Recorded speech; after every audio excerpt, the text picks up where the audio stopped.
جب ایک سوچنے والا ذہن شعور کی عمر کو پہنچتا ہے تو وہ محسوس کرتا ہے کہ زندگی، کائنات اور اپنے وجود کے متعلق اس کی معلومات صفر ہے۔ جو کچھ وہ جانتا اور مانتا رہا ہے وہ اس کی دریافت نہیں ہے، بلکہ دوسروں کے تھوپے گئے خیالات ہیں جو درست بھی ہو سکتے ہیں اور غلط بھی۔ یہی مقام ہوتا ہے جہاں وہ ہر شے پر از سر نو غور کرتا ہے، ہر چیز کو کوشچن کرتا ہے اور ہر حقیقت کو شک کی نگاہ سے دیکھتا ہے۔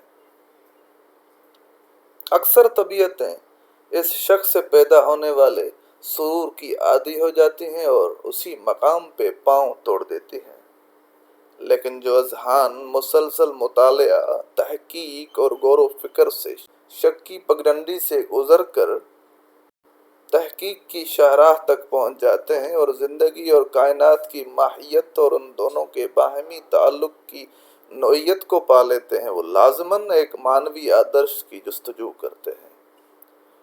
اور جب ہزاروں آدرشوں میں سے انہیں کسی ایک آدرش سے مناسبت ہو جاتی ہے اور اسے اپنی زندگی کو بامعنی بنانے کے لیے منتخب کرتے ہیں، تب اکثر یہ صورتحال پیش آتی ہے کہ ان کا تحت و فوق اور یمین و شمال ان کا ساتھ نہیں دیتا۔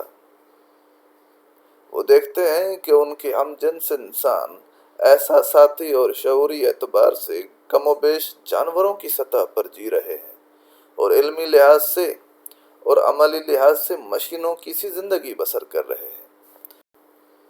یہ بڑا دلفگار مرحلہ ہوا کرتا ہے۔ اس موقع پر ایک زندہ احساس اور روشن ذہن انسان کے پاس تین ہی صورتیں رہ جاتی ہیں۔ اول، انسان اپنے علم اور بصیرت سے کنارہ کر کے اور خود پر جبر کر کے خود کو عامی لوگوں کی سطح پر اتار لے۔ جون ایلیا اس کی ایک مثال ہے۔ دوم، دنیا کو ناقابل رہائش مقام گردان کر زندگی سے ہاتھ اٹھا لے۔ آنس معین اور سوامی رام تیرتھ اس کی مثال ہے۔ اور سوم، انسان خلوت اور گوشہ نشینی اختیار کر لے۔ یہ جو دنیا کے تمام بڑے مذاہب، ہندو دھرم، عیسائیت، اسلام، جینزم اور بدھزم میں یوگی، تیاگی، بنواسی، سادھو، رشی، منی اور تارک دنیا صوفی نظر آتے ہیں، وہ اسی کا مظہر ہے۔ اکثر سائنسدانوں، فلاسفہ اور ادباء کی سوانح میں بھی آپ کو خلوت پسندی کے آثار ملیں گے۔ با مقصد دانشورانہ خلوت یعنی انٹلیکچول سولیٹیوڈ کی دو بہترین مثالیں اگر میں عرض کروں تو اس سلسلے میں پہلا نام باروخ اسپائنوزا کا آئے گا۔ جب اسپائنوزا کو گھر اور کمیونٹی سے نکال دیا گیا تو اس نے یہ طے کر لیا تھا کہ اسے اپنی ماندہ زندگی بحیثیت فلسفی ہی بسر کرنی ہے۔ لہٰذا اس نے ایمسٹرڈم میں باقی زندگی یوں گزاری کہ صبح تا دوپہر دکان کرتا اور باقی تمام وقت فلسفیانہ غور و فکر اور تصنیف و تالیف میں بسر کرتا۔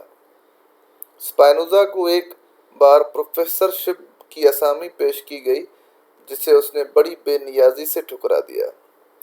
یقیناً کسی رسمی طبیعت کے لیے 19ویں گریڈ کی نوکری زندگی بھر کی تمناؤں کا حاصل ہوتی ہے، لیکن اسپائنوزا نے تمام تر غور و فکر کے بعد جس حقیقت کو پایا تھا اور اس کے پیش نظر زندگی کا جو آدرش قائم کیا تھا اسے پروفیسر شپ کے لیے قربان نہیں کیا جا سکتا تھا۔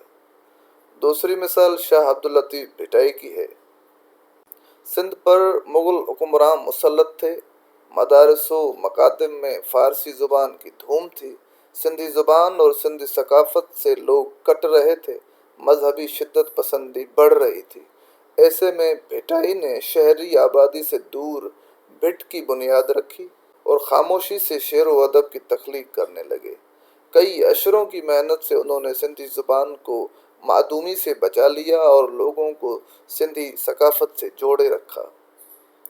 بھٹائی کی کتاب شاہ جو رسالو دنیائے شعراء اور اسپائنوزا کی ایتھکس دنیائے فلسفہ کے زندہ شاہکار ہیں، اور بلا شبہ یہ شاہکار بھیڑ میں رہ کر تخلیق نہیں کیے جا سکتے تھے۔ البتہ عامی ذہن اور رسمی طبیعت کو خلوت سے بچنا چاہیے۔ تاہم جو لوگ علم و دانش کے اعلیٰ مقامات تک رسائی رکھتے ہیں یا رسائی کی طلب رکھتے ہیں، ان کے لیے بامقصد خلوت نشینی ضروری ہے۔ دانشورانہ خلوت میں کیا کیا پھول کھلتے، ستارے بنتے اور کیسی بزم سجا کرتی ہیں، یہ تو کوئی صاحب نگاہ ہی جان سکتا ہے۔ ہائے کم بخت، تو نے پی ہی نہیں۔